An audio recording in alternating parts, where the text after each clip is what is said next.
It's the dream of every cricketer, the ultimate glory.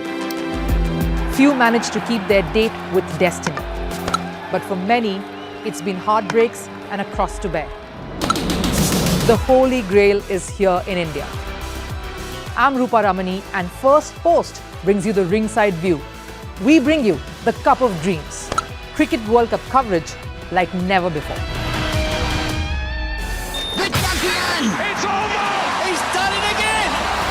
Unbelievable! Oh, straight into the roof of the net. Nice one. Straight down the middle. So a good performance. Hello and welcome. Hope you're all doing well today. I'm Rupha Ramani and you're watching Firstpost.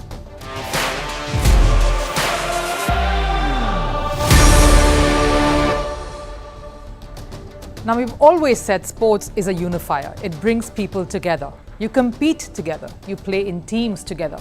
The language, the color, the race, the title, the class, the country doesn't matter.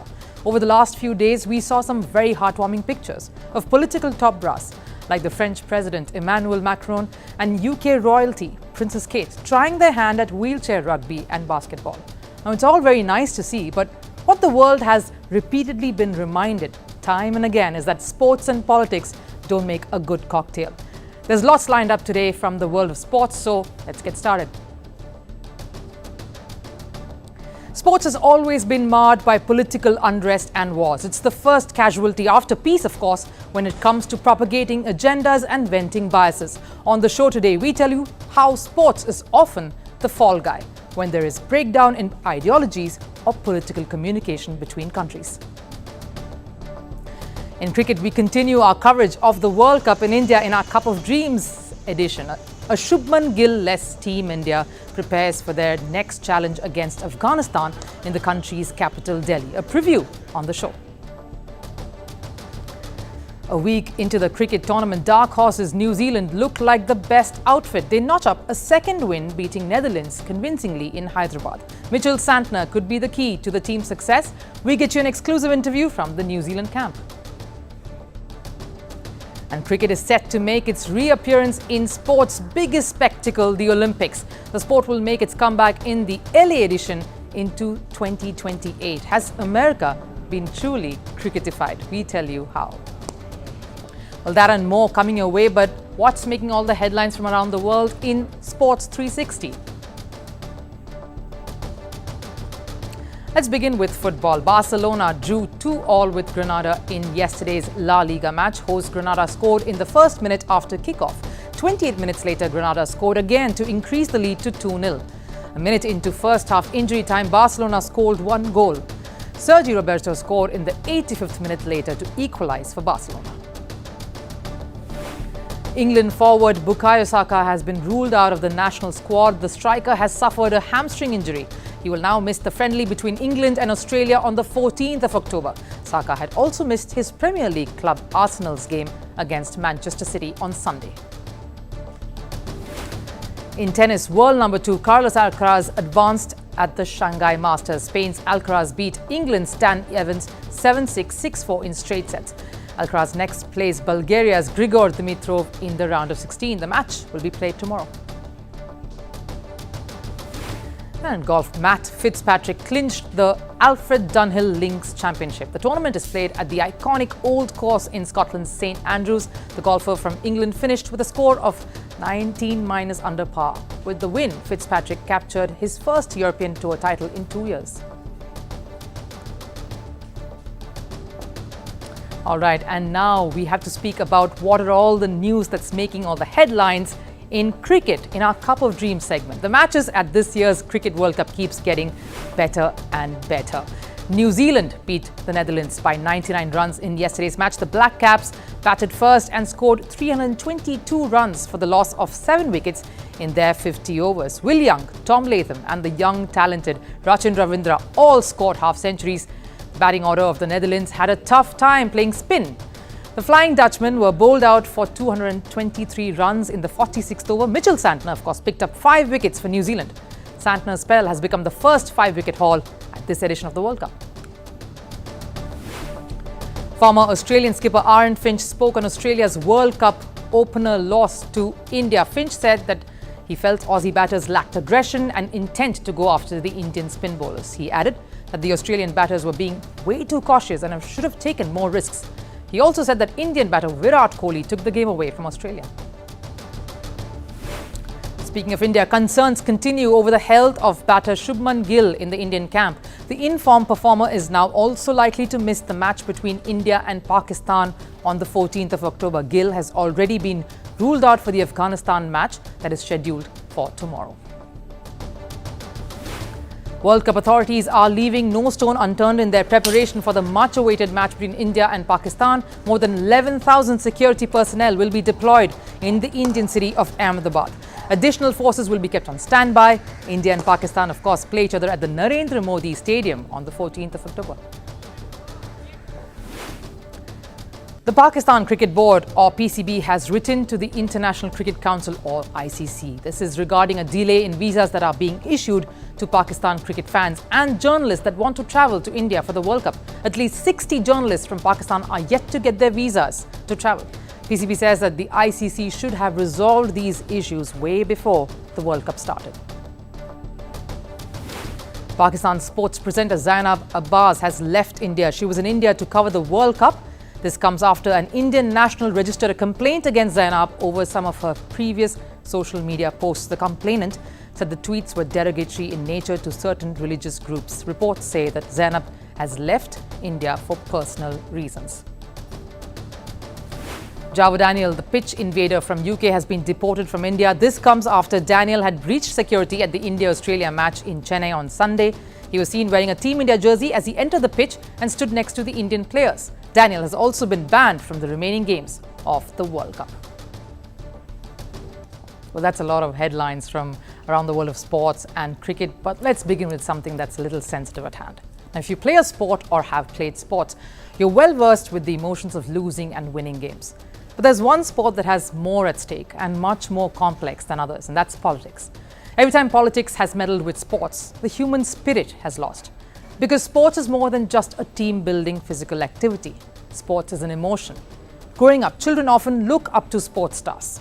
In football, there's Lionel Messi and Cristiano Ronaldo. In cricket, there's Sachin Tendulkar and Mahendra Singh Dhoni. In athletics, you really can't look beyond Usain Bolt and Neeraj Chopra now. Boxer Mary Kom has inspired thousands across the world. Many women too to take up a sport as rough and raw as boxing.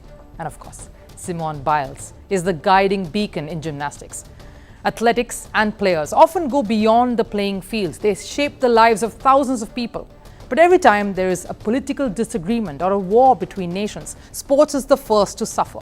Whether it's a Saudi Pro League club refusing to play in Iran over the statue of an assassinated general, or world's sporting bodies taking a call to stop games in countries where security has become volatile. Somehow sports has found itself in the thick of political muck, the fall guy to the whims and fancies of political top brass. The most recent example is what's happening in Israel. There is an all-out war, and the security, or the lack of it, has made the environment rather dangerous to play sports. The Union of European Football Association, or UEFA, has postponed all football matches that were scheduled in Israel for the next 2 weeks. The matches that have been affected include the Euro 2024 qualifier between Israel and Switzerland, which was scheduled for the 12th of October. And Israel's Under-21 Euro Championship matches against Estonia and Germany. A football tournament involving Israel, Belgium, Gibraltar and the Wales also delayed. This 4-nation tournament was set to begin today and go on till the 17th of October. And finally, Israel's Euro 2024 qualifier against Kosovo, which is scheduled for the 15th of this month, has also been shifted. UEFA is saying that it is unsure when the matches will even happen. Apart from the teams, the fans suffer too. The fans who are the very integral reason a sport grows, matures. Israel is known for having a massive football fan following. In fact, their fans are some of the loudest and most creative ones in the stands. But with the turmoil Israel suddenly finds itself in, it's highly unlikely that any sporting events will be taking place in Israel anytime soon. And this isn't the first instance the world is witness to this repeating over and over. A war disrupted sporting activities just last year. This was after Russia began its military operations in Ukraine. And the first to get axed were, of course, the sporting events. But just like you cannot separate the fans from the sport, you quite obviously cannot separate the sports persons from the sport either.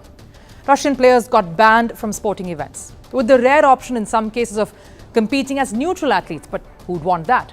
Along with players from Russia, Belarusian athletes, were also handed the same fate. The question we want to ask is, should athletes suffer for the action of politicians? It seems to be the case already, though some decisions, few and far in between, seem to indicate a change. UEFA wants to bring back Russian and Belarusian teams to play football. Russia's return to football is confirmed for at least the under-17 teams. There is speculation now, though, that Russian Paralympic athletes will be allowed to play in the 2024 Paris Olympics. Here's what the Paralympic Committee had to say. And again, it's something that both organizations are aware of, that we may have different decisions.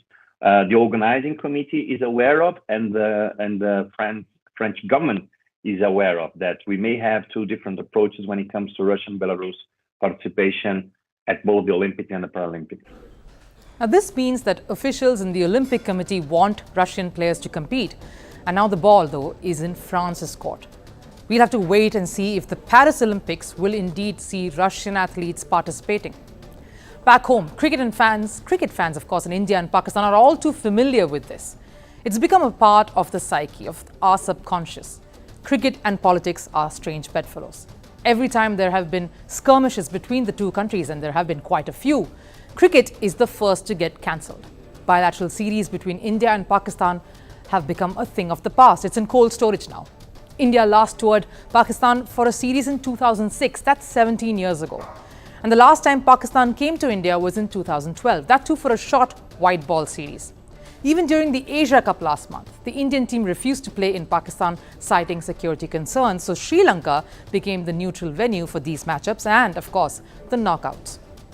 And this has become a sort of a phenomenon. Every time India and Pakistan want to play cricket or are forced to face off, they find neutral grounds that will host them.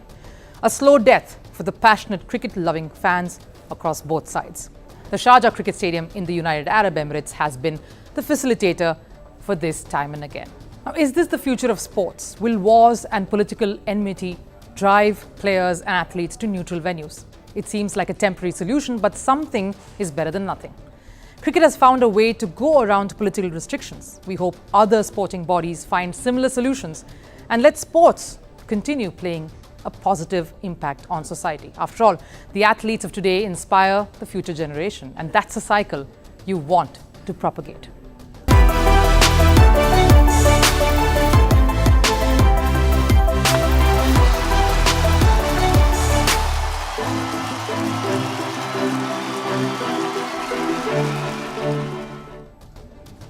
On to cricket now and the Cup of Dreams. 1 week is in and some of the teams are playing their second matches already. India is gearing up to take on Afghanistan in the country's capital, Delhi, here tomorrow. The team may be riding high on momentum after a come-from-behind win over Australia and Chepauk in Chennai, but they will be glum over the absence of their opening batter Shubman Gill in the ranks. As per a press release by the BCCI, Board of Control for Cricket in India, Shubman Gill did not fly over to Delhi with his team. He's resting in Chennai and yet to fully recover. This is, of course, worrying news for India, though a win definitely makes you think less of what a concern this is. The one aspect, though, that India will look to address is the top order collapse. Ishan Kishan, who came up the order in place of Gill, Rohit Sharma and Shreyas Iyer all departed without opening their scores. Some runs under the belt from any of them could prove to be a good confidence booster ahead of their next one. Afghanistan is an exciting talent as far as T20 format goes, but are yet to properly sink in and hold the ground in 50 over cricket. Their batting is their prime concern. They have the flamboyance, but very few who can stay and carry their bats through their innings. The key battle I'm really looking forward to will be the Indian middle order that came good against Australia up against the Afghani spinners. Now, who are the Afghani spinners? You've got three of them: Rashid Khan, Mujibur Rahman, Mohammad Nabi. These three are solid spinners who have been globetrotters that feature in Indian Premier Leagues, and they have a world of experience, and they will keep it tight in the middle overs surely. Now, if we look at how the Indians have fared, the Indian batters have fared against spin since 2021, they average 5.7. India isn't one of the fastest scorers when it comes to facing spin.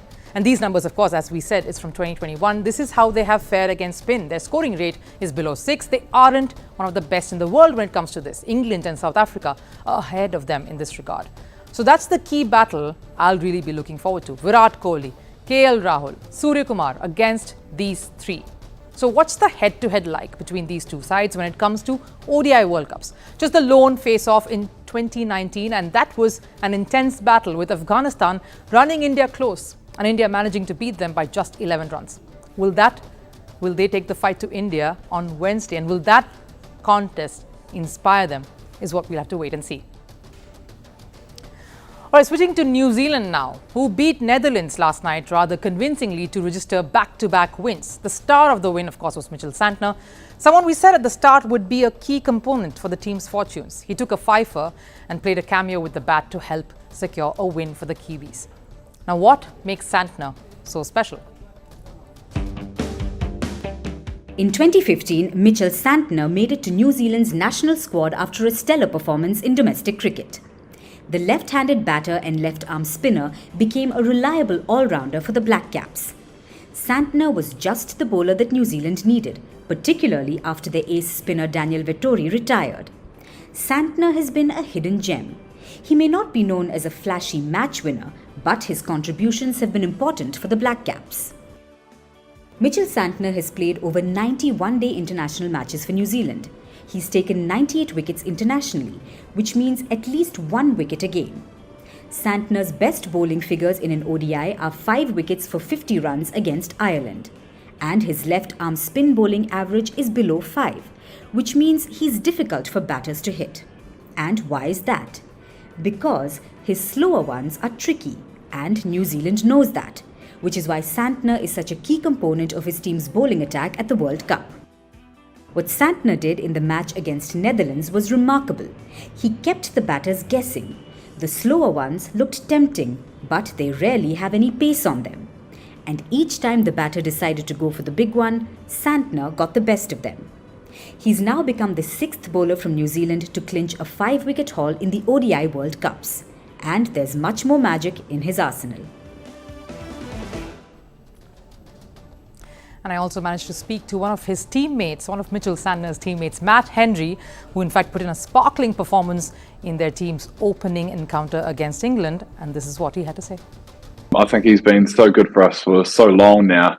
And to see him just continue on showing his class was brilliant. And last night was just another example of that, really.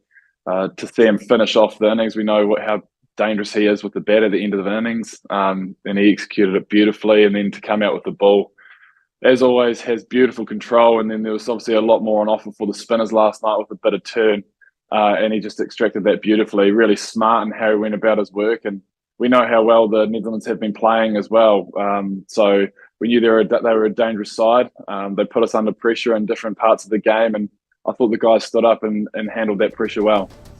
We'll, of course, bring you the entire interview with Matt Henry pretty soon. But speaking of New Zealand, they came in on the back of a series loss against England and Pakistan and have really turned things around despite the absence of their talismanic captain Kane Williamson and another senior hand in Tim Southee on the field. The side looks well united and seem to be ticking off all the right boxes. Now let's look at one of their reasons for success, which is their batting. Their personnel in certain key positions are delivering. These three are proving to be key components, holding and spearheading the batting for the Kiwis. Number 1, Devon Conway. He's pretty much the backbone when it comes to opening the attack. In 2 matches, he's already scored 184 runs. He's averaging 184 because he's been unbeaten. Then, of course, going later down the order, you've got Rachin Ravindran at number 3. Again, 2 matches, a stunning average of 174. He's had a 50 and 100. And if we had to look lower down the order, Darren Mitchell didn't really have a good first outing, but almost was among the runs there in the second game against Netherlands. And these three pretty much form the fulcrum of the New Zealand batting lineup. And the question, though, is have they possibly peaked too early? Well, we can't tell for sure, but this juggernaut is going along very, very nicely. Now let's move on to some more cricket news, and this of course is going to surely excite fans all over. The gentlemen's game could make its way to the grandest sporting event, the Olympics, after 128 years. That's right, cricket has won a hard-fought battle and it will now be added to the 2028 Los Angeles Olympics. Squash, flag football and lacrosse have also been added to the list. But let's focus on cricket for now. A final decision is still pending. However, the International Cricket Council, or the ICC, says they are certain that cricket will get the approval. If it does, the 2028 edition of the Olympics will feature cricket after a gap of over 100 years. Now, back in the year 1900, cricket was played at the Olympics, and guess which countries were playing? England and France. France. A little hard to imagine, right? Let's fast forward 128 years, and France has moved away from cricket. England, of course, still one of the most dominant teams, and with cricket returning to the Olympics, countries get another chance to compete for the top spot. Now, it will be unfair on our part to say that cricket is making an entry in the US because of the Olympics. In fact, cricket has gained steadfast popularity across US and Canada over the years. And one of the big reasons for it is its South Asian diaspora. There are millions of South Asians in North America, and quite a few of them are fans of the sport. Though the sporting discourse of the US is dominated by American football, basketball and baseball, cricket is finding buyers too and slowly gaining some ground. Now, for folks that are not acquainted with cricket, here's an easy way to explain the sport's format. Cricket has three main categories for both men and women. The long form is called Test cricket. It happens over 5 days, and it's the one that we call the OG, the format that truly tests the skills and strategic inputs of the squads. Then there are the 50-over matches called one-day internationals, like what's happening at the World Cup now.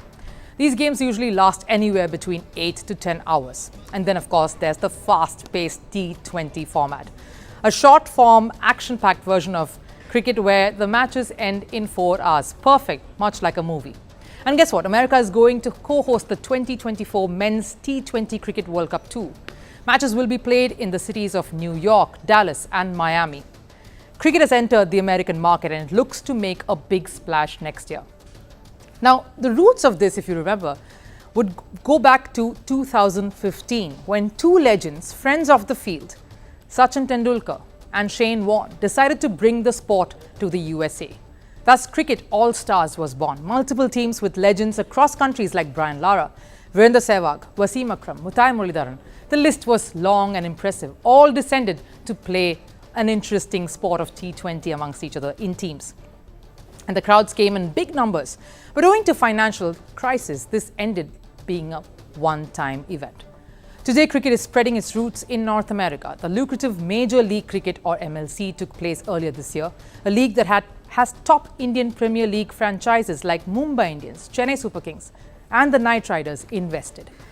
In the month of August, I had the chance to speak to one of the most well-known Indian batter and wicketkeeper, Robin Uthappa. He spoke about an even shorter format called T10, which happened right after MLC in USA. Basically, a match where each side plays only 10 overs. That featured many top cricketers like Chris Gayle, Shahid Afridi, Yuvraj Singh and, of course, Uthappa himself. Could this be the future of cricket? We don't know for sure. Here's what he had to say, though, about the cricketing experience in the USA. You've just sort of come back from a stint with the US T10, the US T10 League as well. How was that experience for you? It was a great experience. I think T10 cricket is something that's really nice. I think it's great for cricket in a sense that it's a great version of the game to take to introduce the game to lesser playing nations. I think it's a great version of the game to introduce to anyone who hasn't played cricket. So to any other countries who haven't played cricket, it's a great version to introduce. And then you can build up slowly, because then you can teach them the rules of the game through this version, and then kind of build it up to T20 and 50-over cricket and then Test match cricket. So I think it's in that sense, a great introductory kind of version of the game. Having said that, playing the game is a lot of fun as well. You suddenly realize that T20 cricket, you still have a lot more time than you can actually imagine in your head as a batter. So I think it actually makes the game that much more competitive. And I have quite enjoyed myself playing this version of the game. How was the experience in in the US when it came to the fanfare or it came to fans? Because you've heard that a lot of the venues were thronged by many Indians. Did you experience the same sort of energy? I know it's not going to be, how the Premier League in India is, but how was the energy in the stadiums like? Well, unfortunately, this tournament that happened in the US, the location we played in was affected by the storm season. People in the States are very aware that how the storms can affect matches. In fact, first few games of the tournament were affected by rain, and a lot of those games were washed out. We didn't have too much of the crowds coming in because they were obviously well aware that this was happening. But having said that, that there were still a few Indians, some die-hard Indian fans that were there, subcontinental fans that were there, because a lot of Indians are playing, Pakistanis, Bangladeshis, Sri Lankans are all playing the tournament. So there were there's still a fair few there, but not in the numbers that you would generally kind of experience. But in America, that there's like I said, subcontinent, population is very big. So that there will always be, like in the MLC and even in the T20Is that happened between India and West Indies, there was a lot of fanfare and packed houses there. The South Asian diaspora is indeed igniting a steady interest in cricket, and the sport is growing in the US, from being just a one-time thing to now a sport that will be followed, celebrated, and yes, practiced too. No wonder they're co-hosting the next T20 World Cup with the West Indies. But when the Olympics are held in 2028, it will be different. Olympics is the largest sporting event in the world. To have cricket as a part of it means a lot for the sport itself. It can create eagerness and interest in other nations that do not really play cricket. And the more nations that play cricket, the better it is for the growth of the sport. It's not just the US which is seeing cricket fever. The sport has gained popularity in West Asia too. Qatar, Bahrain, Saudi Arabia and the United Arab Emirates have their national teams now. In Central Asia too, Mongolia has its own team, very young, just a few years old. They even participated at the recently concluded Asian Games in Hangzhou. It's clear the sport that was niche is catching on globally and taking over a continent that never used to play for decades. And its inclusion in the 2028 LA Olympics could give it a major shot in the arm on the international sporting stage. And now it's time for the last serve. We're ending up this show, and it's just something that we leave you with, a parting shot. Now, we were speaking of sports and sporting disciplines being included in the 2028 LA Olympics. What about the 2024 Paris Olympics? There's a new sport that's come across, and that is kayak cross, a fun way to create some thrills.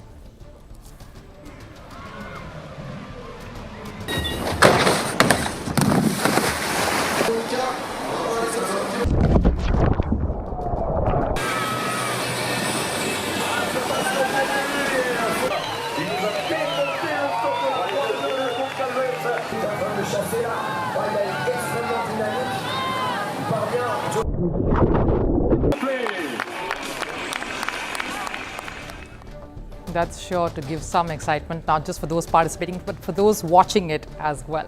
But that's all the time we have here today on Firstpost. We'll of course keep you posted. We'll of course bring you all the updates and keep interacting with you as the day goes on. And don't forget, our World Cup coverage will continue on the Cup of Dreams, so keep following me for that as well. But for now, take care. Goodbye.